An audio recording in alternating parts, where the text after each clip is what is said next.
Eu converso agora, você já deve ter ouvido o nome dele circular nas redes sociais durante essas últimas semanas, porque ele tem falado bastante e tem sido uma voz muito importante em relação a esse conflito que a gente está acompanhando, Israel-Palestina. É o Thiago Ávila, que é internacionalista e comunicador, e está aqui com a gente. Thiago, muito obrigada pela sua disponibilidade, viu? Como você está? Tudo bem por aí? Boa tarde, Thalita. Tudo bem? Queria deixar uma saudação para todo mundo da Rede TVT, todo mundo que acompanha. É um trabalho importantíssimo que vocês fazem.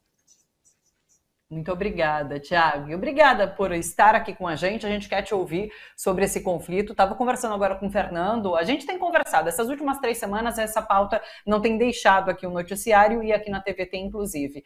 Como que você está vendo essa guerra neste momento? A gente já tem chamado de genocídio o que está acontecendo lá na faixa de Gaza, de fato, e sem perspectivas positivas em relação ao conflito e mesmo a discussão que é no Conselho de Segurança da ONU. Então, assim, eu quero uma avaliação sua sobre esse momento. Nós estamos vivendo, Thalita, desculpa, deu uma travadinha aqui, te ouvindo bem. Nós estamos vivendo um momento decisivo, no qual 1 milhão de crianças estão sob cerco, sob bombardeio. A gente está falando que a fome já está sendo um problema muito grave, a desidratação já é um problema muito grave, as doenças por conta da água contaminada, como as pessoas não têm acesso à água potável no mundo, até o risco de existe naquele momento. Tem hospitais sofrendo bombardeios na vista, por exemplo, o hospital de... O hospital turco também sofreu avarias agora também, e ainda não tem uma análise dos danos ali que aconteceram. Tem crianças nesse momento, Thalita, sendo operadas sem anestesia na faixa de Gaza. Então a gente está falando de fato uma tragédia mesmo. Assim, o genocídio, ele às vezes quando a gente fala, e precisa falar, né, precisa denunciar, como você falou, mas às vezes dá uma ideia um pouco abstrata, e quando a gente vai vendo o que isso significa, quantidade de vida, são escolas que disseram que no próximo semestre não tem ano letivo, porque todos os estudantes das turmas foram mortos. Então a gente está falando de uma situação assim tão terrível, em que tanques israelenses em Gaza estão incluindo carros com famílias inteiras.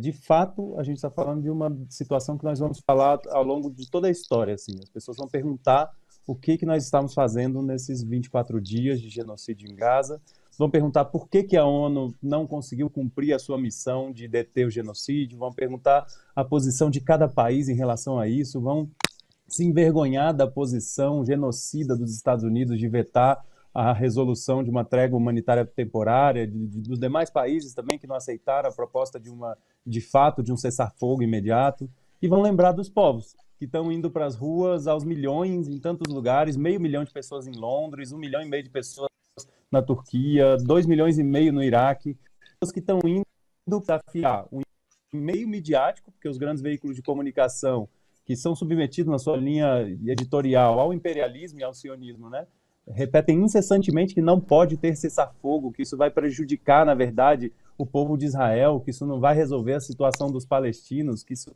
é uma das mentiras que a gente sabe que coloca esses veículos com sangue nas mãos também, né, Thalita? De fato, assim, não são só opiniões, isso daí é para chancelar um genocídio. E os especialistas que falam que não pode haver um cessar-fogo também têm sangue nas mãos nesse momento. E a gente vê os povos desafiando um bloqueio midiático, um boicote das redes sociais e das big techs também terríveis sobre conteúdo que mostre o genocídio que está acontecendo, que defenda a legitimidade da existência da vida do povo palestino.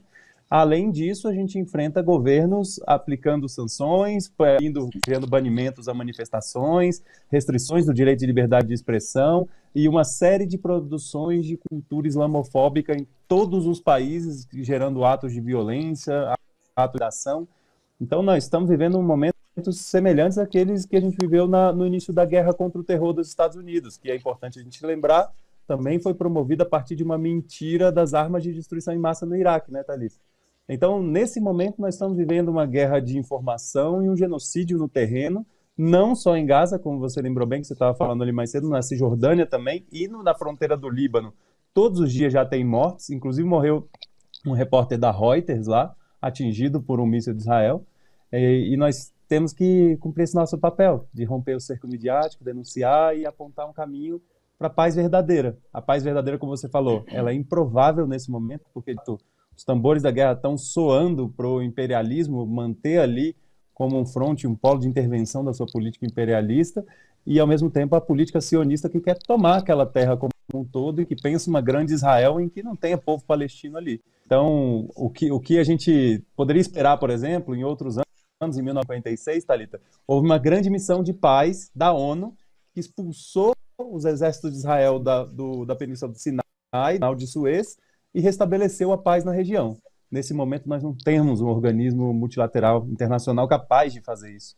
E o que a gente fica dependendo é das pressões que os países árabes vizinhos fazem de que se fizer incursão militar, nós vamos intervir e tudo mais, e infelizmente Israel, nem isso para Israel, a ponto que eles estão de fato... A família que estava naquele carro, e a família realmente, com essa explosão, ela morre inteira. É esse vídeo que a gente está acompanhando.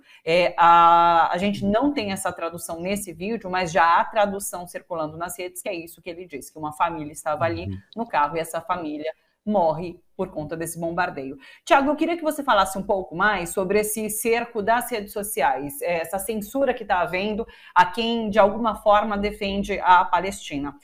Tem um vídeo seu que ganhou muita notoriedade, em que você fala sobre esses mitos, né, em relação a esse conflito. E, por conta disso, você foi vítima de muitos ataques nas redes, né? Me fala um pouquinho sobre como tem sido a sua atuação, como você tem percebido essa censura por parte das redes e o que você tem tentado fazer para burlar, de alguma forma, esses entraves das redes sociais. É muito importante, Thalita, porque são frontes de batalha, mas existe o cerco e o bloqueio de comunicação em Gaza, né? Então, a de transmitir os vídeos. E a gente tem visto uma série de ataques, não precisa ser pessoas de grande alcance, não. Qual a dificuldade para comentar e uma redução de alcance tremenda. Pessoas que fazem os seus stories no cotidiano, que têm suas 100, 200 visualizações, quando postam conteúdo pró-Palestina, seja um vídeo meu, seja um vídeo de algum comunicador que está em Gaza, o alcance cai para 5 pessoas, para 3 pessoas visualizando.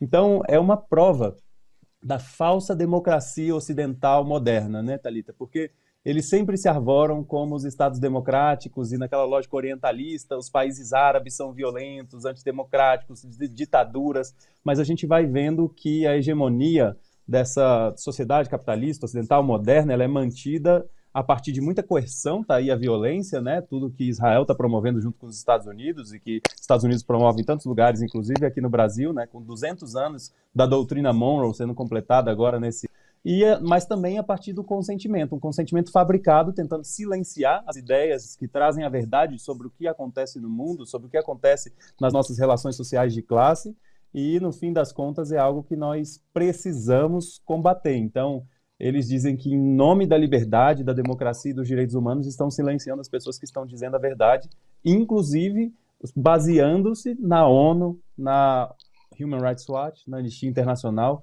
Então, isso é uma violação inacreditável, né? Eu, nessa caminhada, de fato, levanto de manhã sem saber se minhas páginas vão estar funcionando ou não, né? E algumas estão, algumas não estão. Os vídeos que eu tento publicar, eu levo horas para publicar um único vídeo, coisa que nunca aconteceu, né? Até 24 dias atrás eu publicava qualquer vídeo, qualquer hora, e era sempre um processo rápido. E agora, 1 milhão de problemas técnicos em todas essas redes sociais, 1 milhão de restrições, porque eles não querem que a verdade chegue, né? Agora, os povos têm essa questão, né, Thalita? Os povos são extremamente desobedientes a medidas opressivas, né? Então, na Alemanha, na França, na Inglaterra, se propõem medidas draconianas de restrição, o povo vai a centenas de milhares para as ruas e desafia, né? Aqui no Brasil, tentam de todo jeito que as pessoas não entendam que é um genocídio, que é uma limpeza étnica, que é o estado de colonização e de apartheid, e as pessoas vão burlando esse caminho, vão chegando, e o ato da Paulista foi imenso, e as pessoas vão rompendo esse cerco, porque os povos são assim, os povos anseiam por liberdade, anseiam por verdade e anseiam pela paz também. Acho que essa é a nossa principal missão nesse momento, construir a paz e mostrar para que as pessoas não caiam nessa ideia, e a gente sabe que é uma ideia de dominação, de que pessoas que seguem a fé cristã, que seguem Jesus de Nazaré, estão tentando convencer essas pessoas de que elas não podem aceitar um cessar-fogo, que elas têm que apoiar o aniquilamento, a destruição de um povo. Isso é impossível, gente, porque quem segue, de fato, as palavras sagradas, seja do cristianismo, seja do islamismo, seja do judaísmo, a mensagem essencial é de amor. Então, não tem como uma construção ideológica mudar tão fortemente algo na cabeça das pessoas. As pessoas estão vendo que é uma violência que está acontecendo e que isso está errado, né? Então, nesse momento, estamos numa batalha em que a gente venceu a opinião pública, a gente está vencendo nas ruas, a gente venceu na diplomacia, que Israel ficou isolado, e por isso eles estão empregando a guerra total, e por isso eles fazem esse tipo de boicote. Nós temos que, então, intensificar nossos esforços.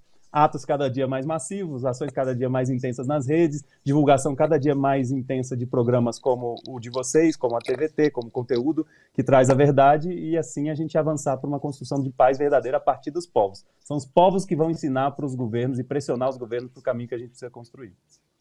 Puxa, antes de tudo, parabéns pela sua produção, que tem sido muito importante, de fato, para desvendar, realmente trazer mais informações sobre o que a gente acompanha ali na faixa de Gaza, Thiago. Tem um detalhe, inclusive, em relação a esse conflito. Na sexta-feira a gente noticiou isso aqui, que Israel cortou a internet da faixa de Gaza. Então, quando a gente fala também em conteúdo produzido ali por palestinos, isso se tornou bastante precário nesses últimos dias. Então, a gente acaba não tendo acesso e é uma censura praticada por Israel, de qualquer forma, que corta a internet neste momento em que faz uma invasão terrestre ao território e os palestinos sujeitos a todo tipo de atrocidade ali, sem que isso tenha qualquer transmissão sendo feita.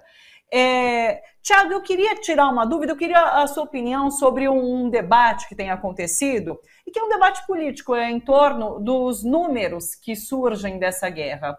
Porque quem fornece o número de mortos ali na Palestina é o Ministério da Saúde, que é controlado pelo Hamas, porque o Hamas foi eleito para o controle da faixa de Gaza. Isso é questionado muitas vezes, né? Ao mesmo tempo, se questiona o número apresentado por Israel, porque Israel também deu um número de mortes ali no dia 7 de outubro e não apresentou provas, listas com nomes. Inclusive, os Estados Unidos chegaram a criticar a imagem, né? Você continua me ouvindo? Pronto, destravei. Estou te ouvindo. Os Estados Unidos chegaram a questionar os números fornecidos pelo Hamas, e o Hamas entregou uma lista, um relatório completo dos nomes dos mortos e de atuações de Israel desde o dia 7 de outubro. Então, como a gente pode acreditar nesses números, nessas informações? Isso é muito importante, Thalita. Eu dei uma travadinha aqui, mas eu estou entendendo que vocês estão me ouvindo. É muito importante a gente considerar como são construídos essas divulgações e esses relatórios.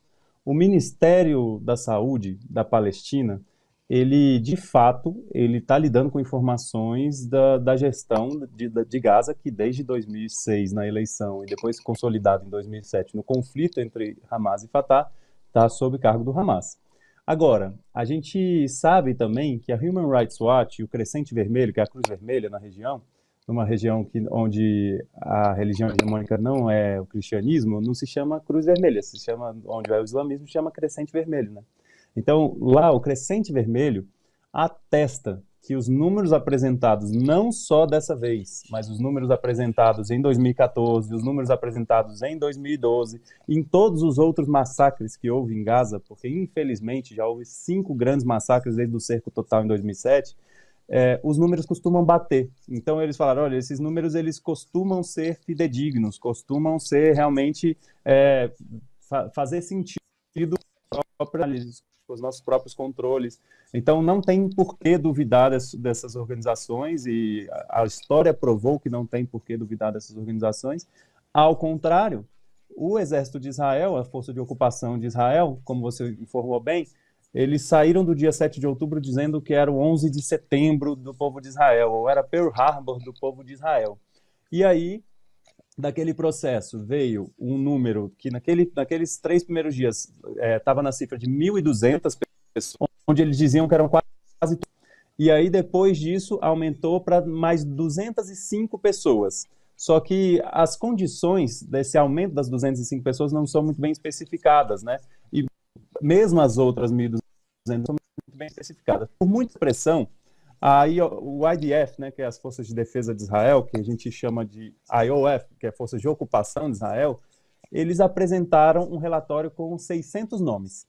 Desses 600 nomes, tinham uma parcela deles era de militares diretos. 300 das pessoas, 50%, portanto, eram postos militares diretos. Outros, quando a gente pegava ali, 120 eram de postos paramilitares da segurança das próprias colônias ali na região ali de Gaza. E outros ainda tinham alguns com relações militares. Portanto, foi chegando num número, Thalita, em que uma pequena fração daquelas pessoas eram de fato civis. E isso foi gerando um efeito também na imprensa que é negativo para Israel, porque Israel estava falando de 40 bebês decapitados. Vamos lembrar que não só Israel, mas o governo dos Estados Unidos também. A vergonha, então, equiparável às armas de destruição em massa da guerra do Iraque, são os 40 bebês decapitados. Né? É uma mentira, né? Depois, uma mentira comprovada, né, mas que foi repetida pelo primeiro-ministro, pelo ministro da Defesa, pelo ministro das Relações Exteriores, pelo presidente dos Estados Unidos. Então, essas mentiras elas foram propagadas. À medida que vão saindo das listas, vai se percebendo que, de fato, não é verdade. Não era a maior parte de alvos civis, a maior parte era de alvos militares. E aí o governo interrompeu a divulgação da lista de nomes. Não se sabe se existem mais do que essas 600 pessoas, se não era a totalidade das mortes, porque é um Estado orientado e baseado na mentira. Infelizmente, não é algo que se costuma fazer em conflito, de duvidar das fontes ali, mas nesse caso a gente tem muitos motivos para acreditar que Israel esconde a verdade das pessoas. Israel tem uma máquina de propaganda de guerra muito intensa, que falava não só de 40 bebês decapitados, mas falava de bebês amarrados a granadas, de crianças presas em jaulas, de casas que foram destruídas e queimadas completamente, sendo que não era esse tipo de armamento que foi utilizado na incursão do Hamas, e sim relatos de pessoas que saíram daquela região, que estão em hotéis hoje no Mar Vermelho, por exemplo, ou no Mar Morto, que elas estão relatando que os tanques era que atiravam, os tanques de Israel que atiravam nas casas. Algumas pessoas que estavam lá naquele momento da troca de tiros falavam que as tropas de Israel que não se preocupavam se estavam atirando em membros do Hamas ou em reféns, ou em pessoas que estavam ali fugindo em fuga naquele momento. Então a gente está falando de fato de uma violação de um país que é pautado na mentira e na propaganda de guerra como para manter sua agenda. Sinceramente, assim, são tantas coisas mal contadas, né, Thalita? A morte é só uma delas, mas a própria dinâmica de ficar 6 horas até uma resposta militar, né, sendo de uma região que é totalmente controlada, de uma região que existia informes da inteligência egípcia de que aconteceria esse ataque. Então, tudo indica, tudo leva a crer que foi um ataque facilitado para gerar mesmo essa comoção desse tal 11 de setembro, desse tal Pearl Harbor, ao custo de muitas vidas, tanto militares como civis. E agora ao custo dessa crise, de ter prisioneiros em Gaza, ter muitos prisioneiros, 6.600 prisioneiros palestinos nas prisões de Israel, que também a imprensa não fala deles. 2, inclusive, morreram recentemente, que Israel está dizendo que foi por causas naturais, inclusive, sendo que é evidente a prática de tortura, é algo documentado lá. E nesse momento nós estamos nessa crise colocada, né, que serve muito aos objetivos de um governo de extrema-direita que estava sob risco de ser preso por tanta corrupção e agora mais ainda por ter, de fato, o povo mesmo em Israel entende que Netanyahu, 85% das pessoas nas pesquisas entendem que Netanyahu é responsável pelo que aconteceu, seja na negligência com a defesa, seja talvez em algo maior, de saber de fato que aquilo ali estava acontecendo, sabe? Então, são coisas que a gente vai ver mais para frente, mas enquanto isso, a sobrevivência de Netanyahu está conectada a ele executar um plano feroz de guerra e de genocídio ali na Palestina. Então, isso é um perigo para os povos. É um perigo até para o povo israelense também, que não merece sofrimento civil, que não merece a perda de civil, e que nesse momento vive uma realidade muito diferente, né? As pessoas falam, a grande imprensa ainda tenta trazer a perspectiva do povo de Israel como se a vida tivesse um inferno lá, mas o que tem acontecido é que as pessoas tocam a sirene e elas têm que correr para os bunkers, mas os mísseis não atingem elas. Inclusive, em 23 anos morreram 69 pessoas dos foguetes lançados da faixa de Gaza, em 23 anos inteiros. E a gente está falando de 8.300 assassinatos em 24 dias, mais de 3.000 crianças, né, Thalita? É outra proporção, nada se compara a isso, né? Não se compara. Tiago, só para finalizar, qual a sua opinião sobre o objetivo final de Israel? e a anexação desse território. Tem imagens de Netanyahu há pouco tempo apresentando um mapa, né, ali de Israel, inclusive sem ali a faixa de Gaza, Cisjordânia. Qual é o objetivo final, na sua opinião? Eles têm um plano declarado, que é o plano da Grande Israel. Esse plano, e o mais assustador, Thalita, é que a extrema-direita, né, não só Netanyahu, mas outros partidos e outras organizações que estão presentes nas colônias, na Cisjordânia ocupada, que estão muito presentes na fronteira de Gaza também, que tomam decisões agora nesse gabinete de crise, nessa construção desse genocídio, que é um experimento social genocida que está acontecendo, né? Esse grupo é muito caracterizado pelo projeto da Grande Israel, que não é só de anexação da Cisjordânia e de Gaza, não. Ele vai além. Ele vai além para o Sinai no Egito, ele vai além para a Jordânia, ele vai além para o Líbano, ele vai além na Síria do que já tem tomado, que são as fronteiras das colinas de Golã, que foi tomado em 1967. O projeto da Grande Israel deles chega até em alguns pedaços do Iraque. Então, a gente está falando de um projeto sionista, que, portanto, é racista e supremacista, e que tem uma avidez e uma voracidade expansionista que coloca em risco o futuro da humanidade e precisa ser parado pelos povos do mundo, porque não tem limite. Não é como se Israel conquistasse ali seu objetivo de promover a limpeza étnica e o genocídio contra o povo palestino em Gaza, logo em seguida na Cisjordânia. Não é como se ele fosse parar. Dali não, dali vai avançar e aí a justificativa vai ser o Hezbollah, não vai ser mais o Hamas, aí vai para o Líbano. E a justificativa vai ser depois membros de apoio do Hamas que ainda estão na fronteira de Gaza, no Sinai, aí vai para o Sinai. Sempre foi assim, é um projeto expansionista, nunca parou desde 1948. Puxa vida, alguma perspectiva na sua avaliação de cessar fogo pelo Conselho de Segurança? Depende da pressão dos povos do mundo. É a pressão dos povos do mundo que tem a capacidade de fazer isso. Se a gente conseguiu que setores do Partido Democrata, a partir da pressão das ruas, virassem, se posicionassem como nunca tinham se posicionado em anos contra Israel, a gente tem essa capacidade de que o pior, o mais perigoso, o mais destrutivo império que a humanidade já inventou, que é o imperialismo estadunidense, seja demovido pelas massas nas ruas, em todos os lugares do mundo, mas também no seu próprio país. Então é muito importante e muito corajosa a ação de judeus antisionistas ocupando estações, por exemplo. É muito importante os povos indo em marcha massiva para as ruas. É muito importante as ações de boicote, desinvestimento e sanções que estão sendo promovidas, das pessoas irem lá e fazerem ações diretas na sede da Elbit Systems, por exemplo, que é a grande indústria do complexo industrial militar israelense, que também tem sede e base nos Estados Unidos.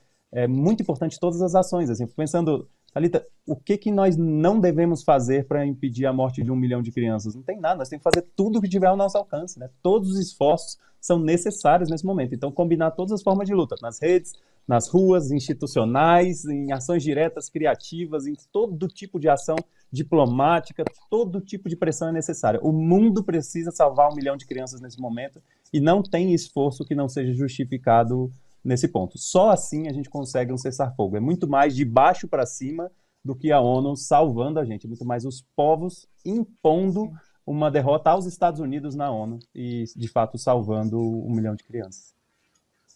É isso. Sua voz tem sido muito importante. Parabéns, Thiago. Agradeço demais a sua participação aqui com a gente. Até uma próxima. Um abraço para você.